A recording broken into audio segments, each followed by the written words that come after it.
바울 사도가 에베소 교회를 향해서 간절한 마음을 담아 간구했었던 세 번째 기도의 내용은 그들로 하여금 그리스도의 사랑을 알라라는 것입니다.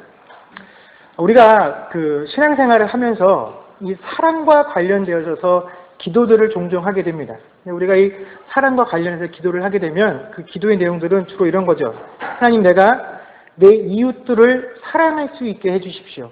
혹은 저 원수 같은 대상들을 용서할 수 있게 해주십시오 하는 것이 이 사랑과 관련된 우리의 기도와 간구들입니다.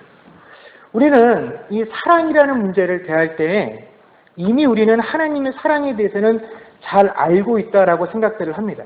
단지 우리에게 문제가 되는 것은 우리가 잘 알고 있는 이 사랑을 실천하는 데 문제가 있을 뿐이다라고 생각을 하기 때문에 우리가 사랑과 관련해서 기도할 때 보면 항상 하나님, 내가 그 사랑을 실천할 수 있게 해 주십시오라고 기도를 합니다.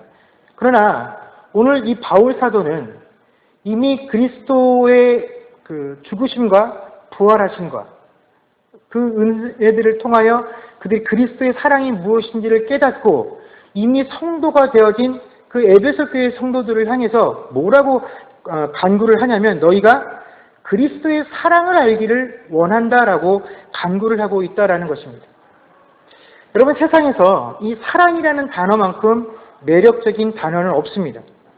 비록 세상에 있는 모든 사람들이 이 사랑이라는 것을 사람들에게서 최고의 가치로 여기지는 않지만 아직도 세상에 많은 사람들이 이 사랑이라는 것을 사람들이 추구할 수 있는 가장 가치 있는 대상이다라고 생각들을 하고 그렇게 여깁니다. 그래서 지금과 같이 각종 기술과 제도가 발달되어 있는 이 시대에도 우리가 이 사람들이 함께 모여 살고 있는 이 공동체 속에 존재하는 어떤 정치적, 사회적, 인종적, 경제적인 문제들을 해결하기 위해서 결국 그들이 가장 근본적으로 내놓는 해결책이 뭐냐면, 결국은 우리 마음속에 이 사랑이라는 것이 있어야 그 문제들을 해결할 수 있다라고 할 만큼 이 사랑이라는 것은 굉장히 중요한 것입니다.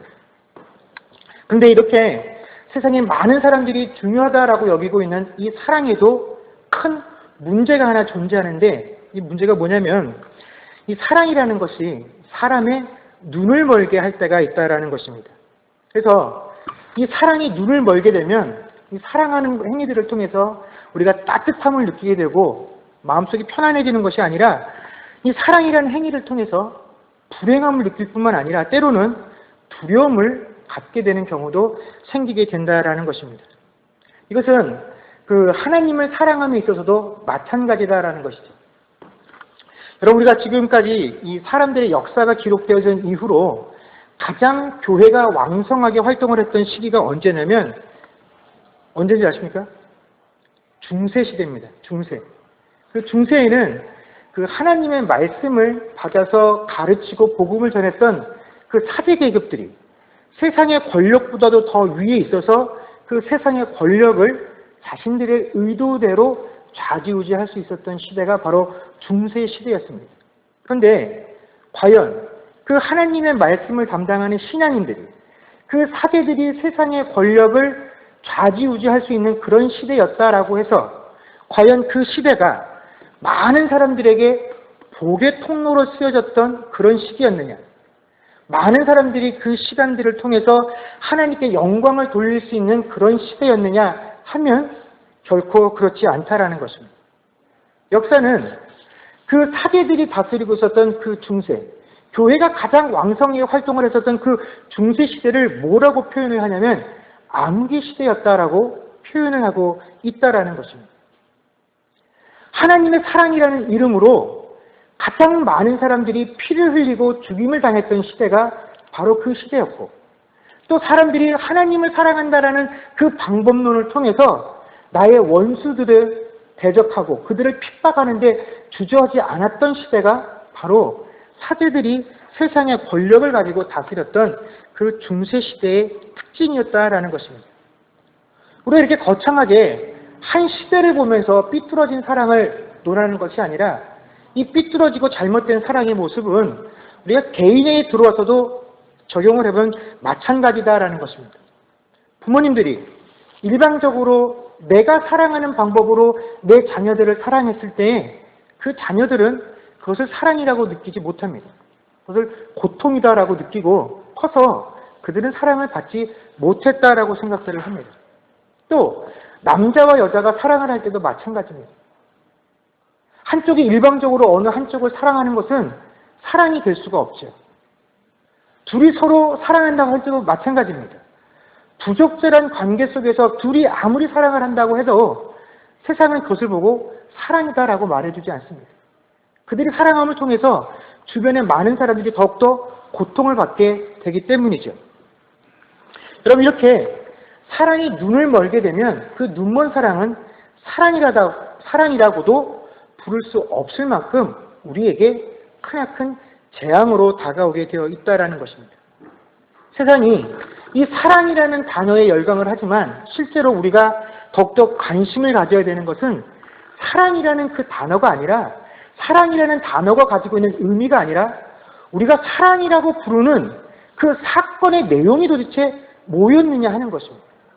우리가 사랑이라고 불렀던 그 사건의 내용이 무엇이었냐를 제대로 판단할 수 있어야만 우리가 그것이 사랑인지 아닌지를 알 수가 있다는 것이죠. 그렇기 때문에 우리가 뭔가를 사랑이라고 부르기 전에 그 사랑의 내용, 그 구체적인 사건의 내용이 무엇이었는지를 명확히 알아야 한다는 것입니다. 그 때문에 성경에서 오늘 그 에베소 교회 성도들을 향해서 사도 바울이 너희가 그리스도의 사랑을 알기를 원한다라고 했을 때 도대체 그 그리스도의 사랑이란 무엇입니까? 우리가 알아야 할 그리스도의 사랑의 내용은 무엇이냐 하는 것입니다. 뭡니까, 여러분? 간단하죠. 죄인된 우리를 위해서 그분께서 대신 우리의 죄를 담당하신 사건이 바로 우리가 알아야 할 그리스도 사랑의 모든 내용입니다. 그리고 지난주에 저희가 함께 나누었던 것처럼 우리가 그 그리스도의 사랑에 대해서 우리가 반응한 것이 아니라 일방적인 사랑을 받고 나중에 내가 이런 대단한 사랑을 받았구나라는 사실을 깨닫기 때문에 우리는 그 사랑에 그냥 감사하고 감격하는 것 외에는 별다르게 한 것이 없다라는 사실을 살펴보았습니다. 그런데 바로 이것이 우리에게 올무가 된다라는 것입니다.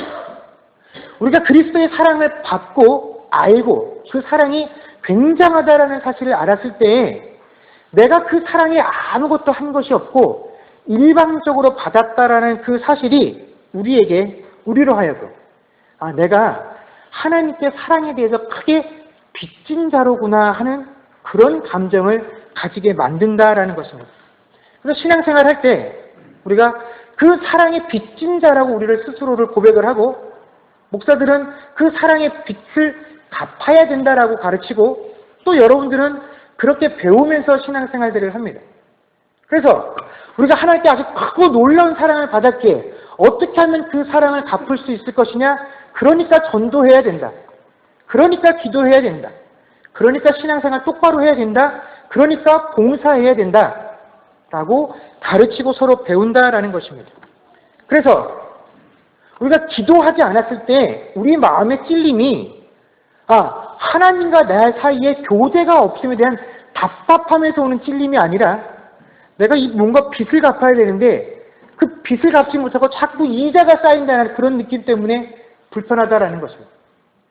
전도를 하지 않았을 때 우리 마음의 부담이 내가 이 하나님의 놀라운 복음을 그 사람에게 알려주지 못한 것 그것에 대한 부담이 아니라 하나님이 나에게 이것을 빚으로 줬는데 내가 이 빚을 오늘도 못 갚았네. 오늘 또 하루 이자가 늘었네.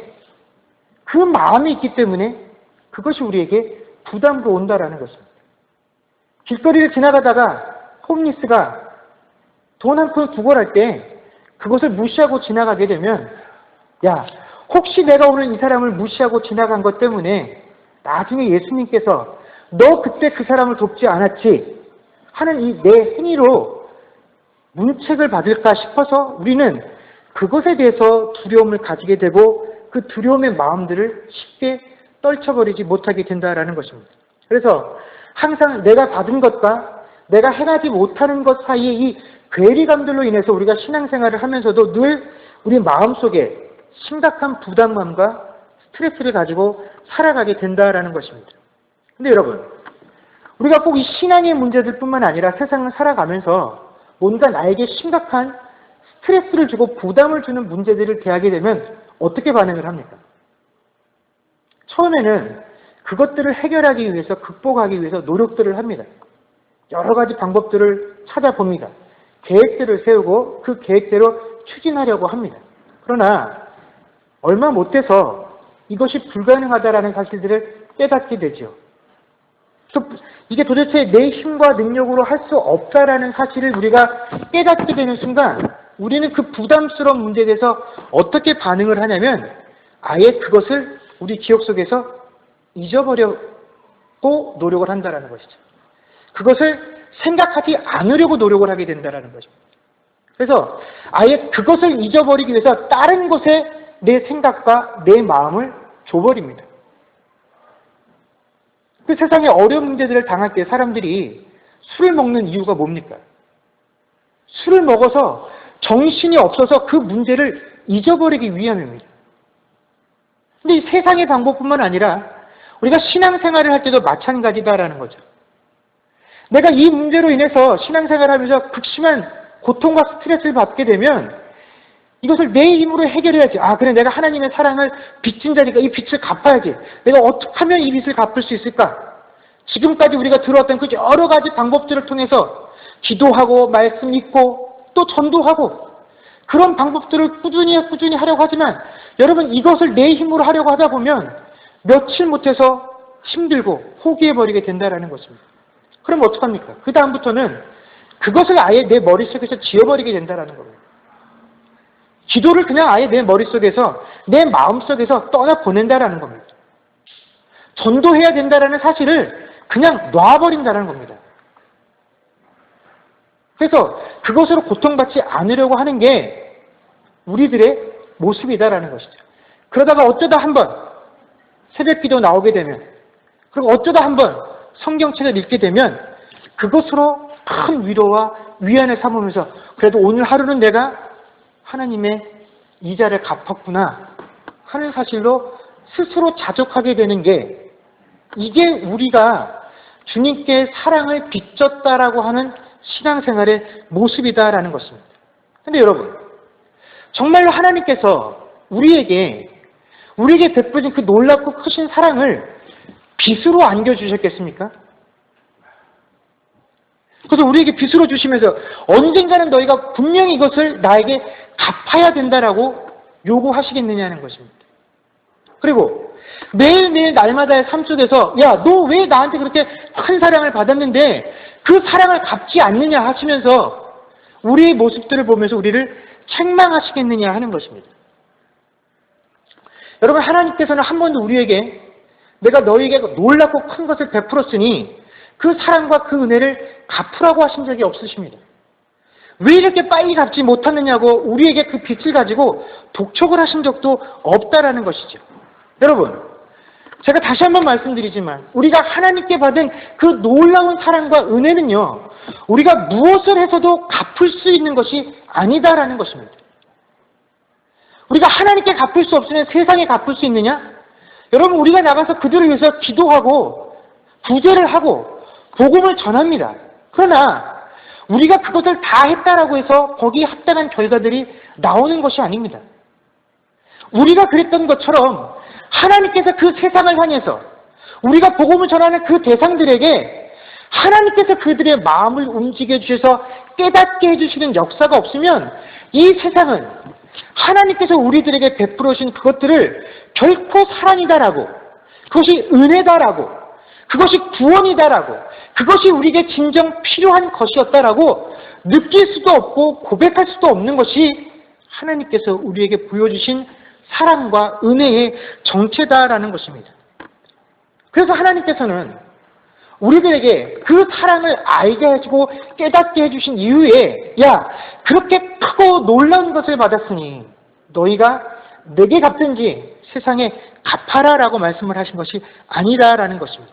그렇다면 그 사랑을 알고 깨달은 에베소 교회 성도들에게 하나님께서 원하신 것이 무엇이냐?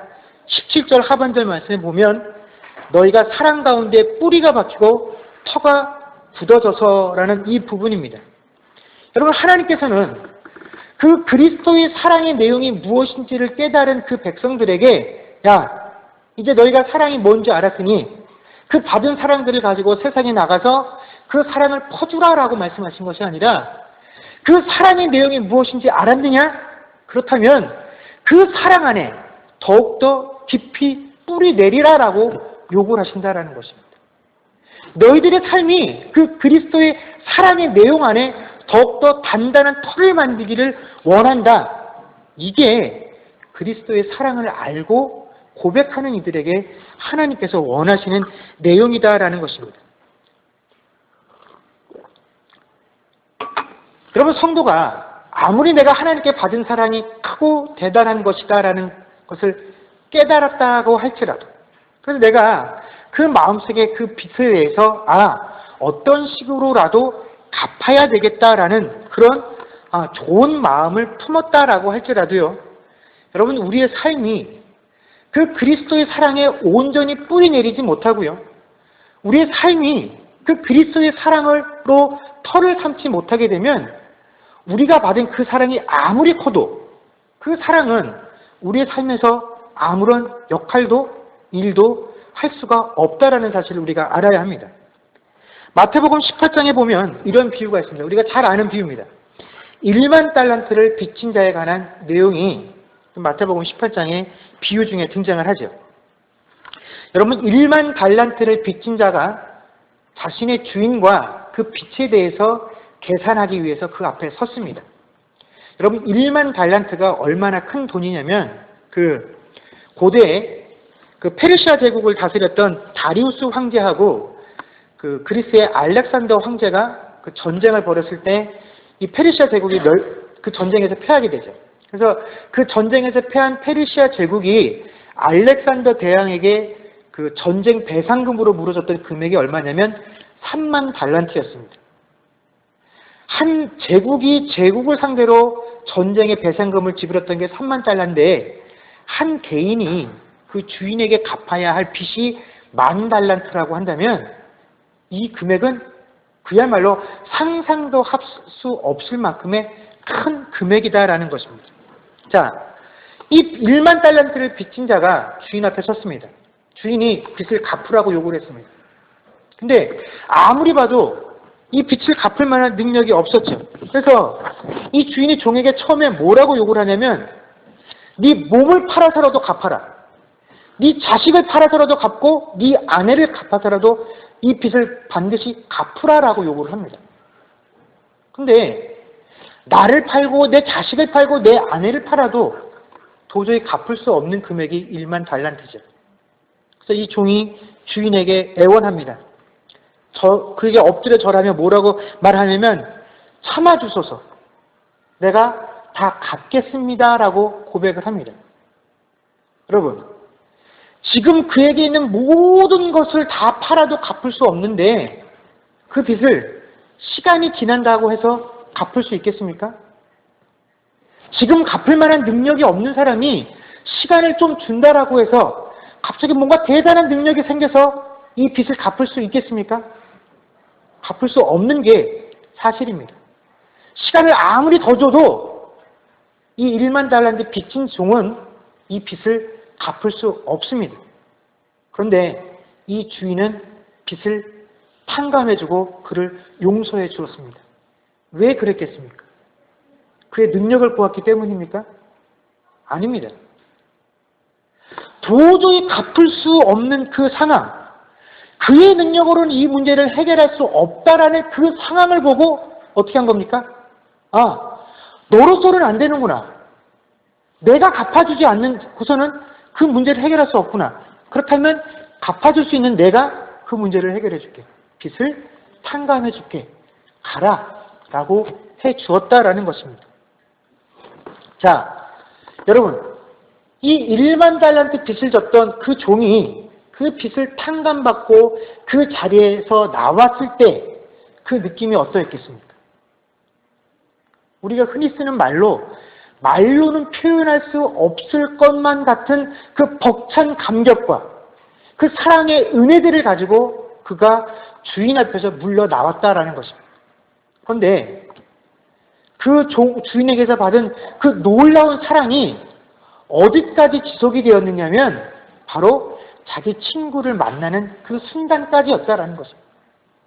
그가 그 주인에게서 물러나와서 막 길을 나섰다가 역시 다시 자신에게 100데나리온을 빚진 친구를 만나게 됩니다.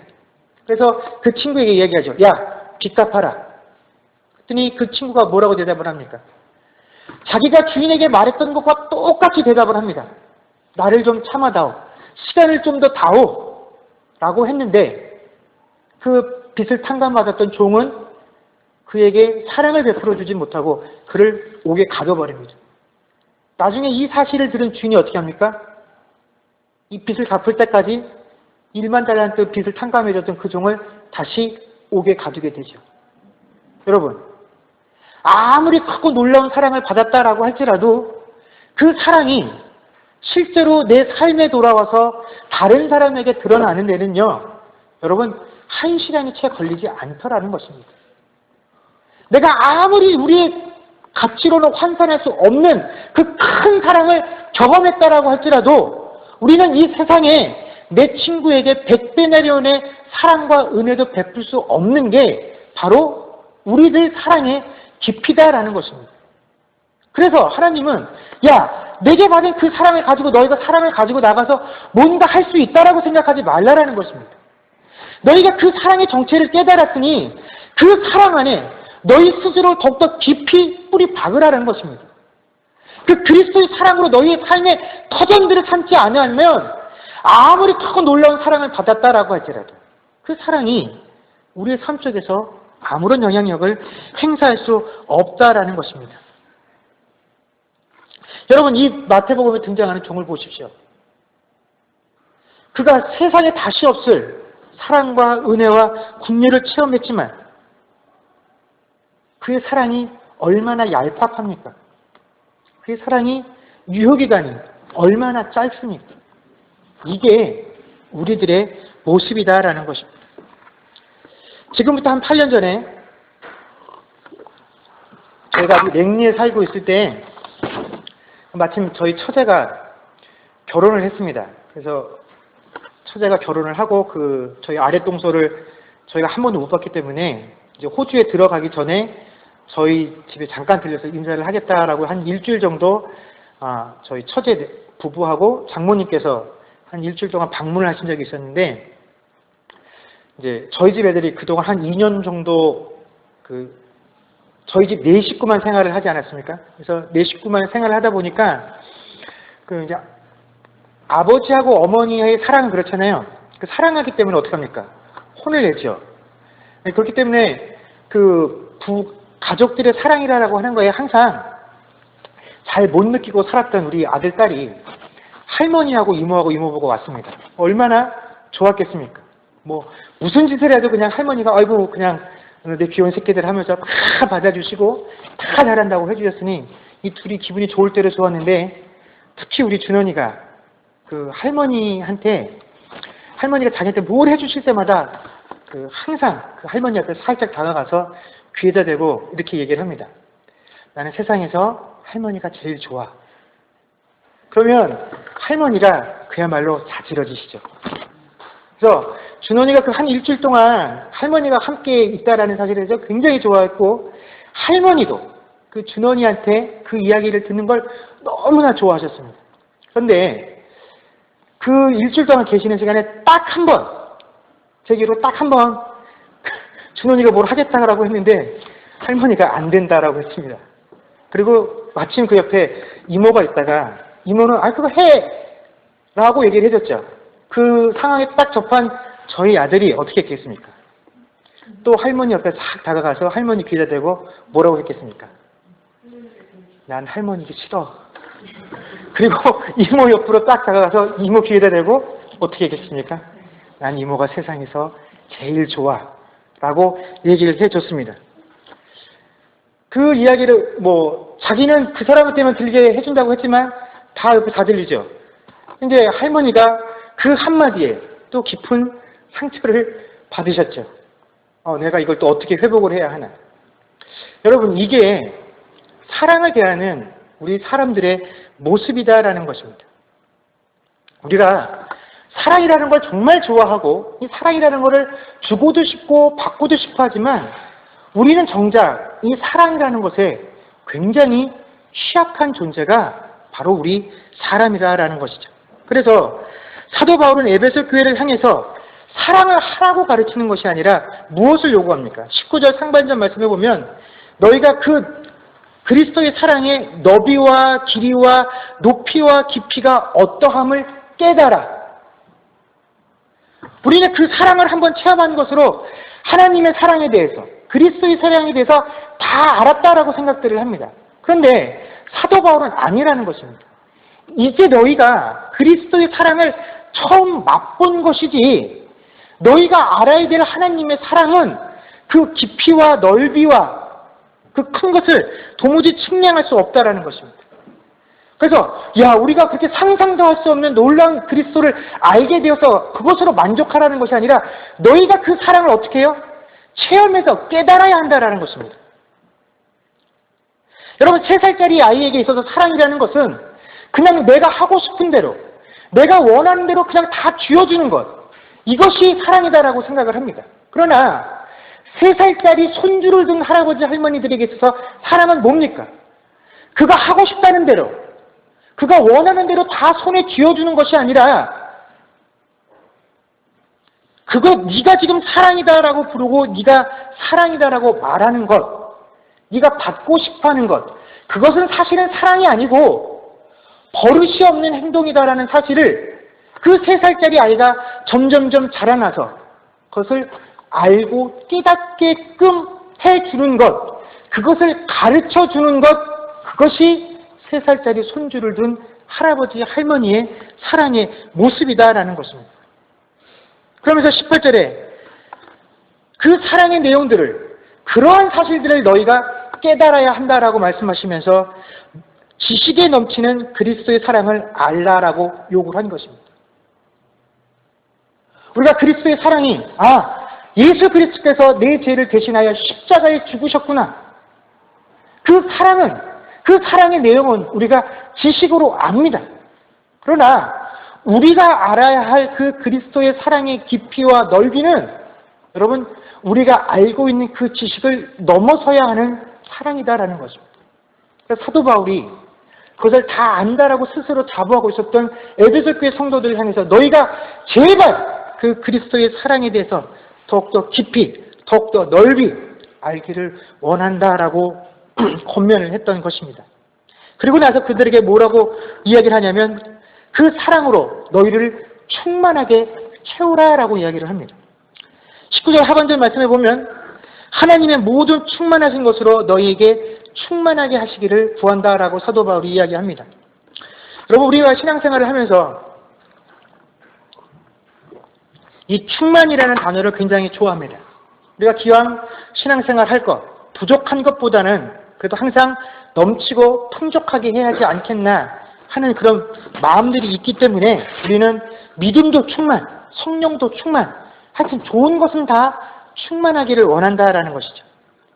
왜 우리가 충만하는 것을 좋다라고 여기냐면 우리가 이 충만하다라는 느낌을 마치 그 핸드폰의 배터리가 100% 항상 차 있는 것으로 그 의미를 받아들이기 때문에 그렇다라는 것입니다. 우리가 뭐든지 사람들이 쓰고 있는 에너지는 어떻습니까? 처음에 가득 차 있다가도 시간이 지나게 되면 그 에너지를 소비하게 되어 있습니다. 근데 이 충만이라는 것은 항상 꽉 차 있다라는 느낌을 주기 때문에 우리가 이 충만이라는 것을 굉장히 사모하고 좋아한다라는 것이죠.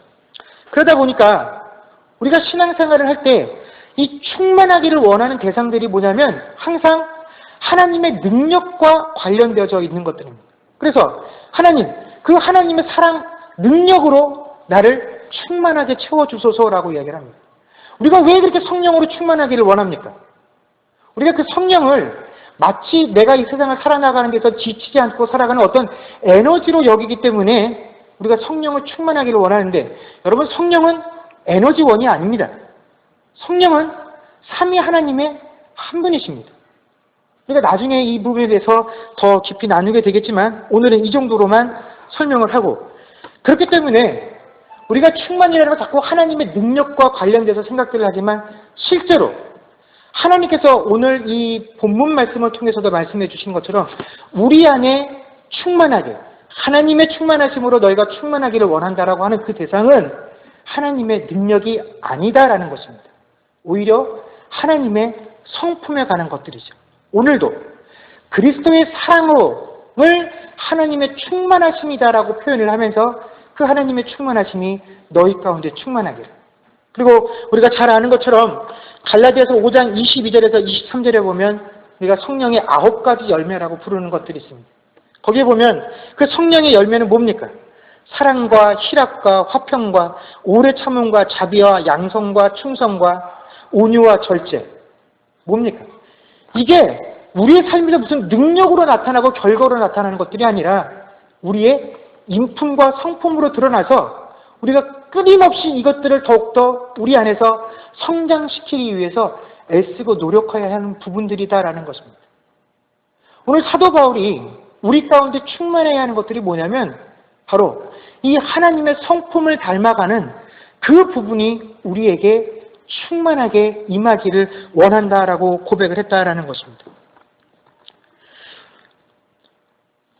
그리고 이 하나님의 충만하심이다라는 것은, 하나님의 능력이다라는 것은 우리가 하나님께서 이 사람에게는 이런 능력을, 또 이 사람에게는 이런 능력들을 주셔서 각자에게 다른 모습으로 나타나는 것과는 다르게 하나님이 우리에게 충만하게 나타나기를 원하는 것들은 이 사람 저 사람하고는 상관없이 모든 성도들에게 공통적으로 나타나야 하는 부분이다라는 것입니다. 그래서 18절 말씀에도 보면 능히 모든 성도와 함께 지식에 넘치는 그리스도의 사랑을 알고라고 되어 있다라는 것입니다. 그런데 그것이 우리 안에 그 그리스도의 사랑이 충만하다라는 것이 어떻게 보여져야 하느냐 하면 남에게 베푸는 것, 그 모습으로 꼭 보여져야 할 필요는 없다라는 것입니다. 그래서 그 모습이 여러분들의 신앙 가운데 부담과 스트레스로 보여져서는 남아서는 안 된다라는 것입니다. 우리 안에 그리스도의 사랑이 충만하다라는 것은요, 내가 그 그리스도의 사랑에 더욱더 깊이 뿌리 박히는 겁니다. 내가 내 삶을 계획하고 설계할 때에 내가 그리스도의 사랑 위에 그 털을 닦아 나가는 것, 여러분 그것이 정말 하나님께서 우리가 세상 가운데서 보여주기를 원하는 사랑의 모습이다라는 것입니다. 그래서 제가, 여러분이 그 그리스도의 사랑에 단순히 감동하는 것이 아니라 그 그리스도의 사랑의 깊이, 넓이, 또 그 길이, 그 깊음이 얼마큼 되는지를 더욱더 절실하게 삶을 통해서 깨달아가게 되는 것, 체험해 가게 되는 것, 알아가게 되는 것, 고백하게 되는 것, 이것이 하나님께서 우리에게 원하시는 그리스도의 사랑을 알아가는 모습이다라는 것입니다. 여러분, 분명한 것은 하나님께서 우리에게 가르쳐 주신 그 사랑은 애교가 아니다라는 것입니다. 애교는 뭡니까? 그냥 그 사람의 웃는 얼굴을 한번 보는 것이 목적입니다. 그 사람에 대해서 달콤한 이야기를 한번 듣는 것이 목적입니다. 그러나 하나님의 사랑은 우리 입에서 미소가 터지고 우리에게 그 사랑의 달콤한 말들을 듣기 위한 것이 하나님의 사랑이 아니다라는 것입니다. 마치 3살짜리 아이가 그 할머니에게 원하는 사랑과 3살짜리 손주를 둔 할머니가 가르쳐 주려고 하는 사랑의 내용이 틀린 것과 마찬가지다라는 것입니다. 그런데 그 사랑들을 알아가는데 그 3살짜리 아이가 커갈 때 그 사랑을 깨달을 때 항상 좋은 일만 생기겠습니까? 아닙니다. 아프고 어렵고 넘어지고 좌절되고 그것들을 배워서 알게 됩니다. 그런데 그 알미 나중에 이것이 나를 향한 사랑이었구나 라고 고백하게 되어지는 것, 이것이 우리가 그리스도의 사랑을 알아가는 것입니다. 여러분, 그러니 그 사랑을 누군가에게 보여주기 위해서 혹은 하나님에게 갚아주고 세상에 갚아줘야 한다라는 부담으로 그 그리스도의 사랑에서 멀어지려고 하지 마십시오. 오히려 하나님께서 여러분의 삶에 들어오셔서 여러분들이 원하는 것들, 여러분들의 바람들을 꺾어내시고 여러분들의 의지를 좌절시킬 때 여러분 그 상황 가운데서 그것이 그리스도의 사랑인 것을 깨닫고 그 사랑 안에 여러분들의 신앙과 믿음의 뿌리를 더 깊이 박는 분들이 되기를 주의 이름으로 간절히 축원합니다. 그 깨달음 속에 여러분들의 믿음의 터를 삼고 사랑의 터를 삼아서 그리스도의 사랑을 하나님께 보일 수 있는 저와 여러분들이 될 수 있기를 주의 이름으로 다시 한번 간절히 축원합니다. 기도하겠습니다.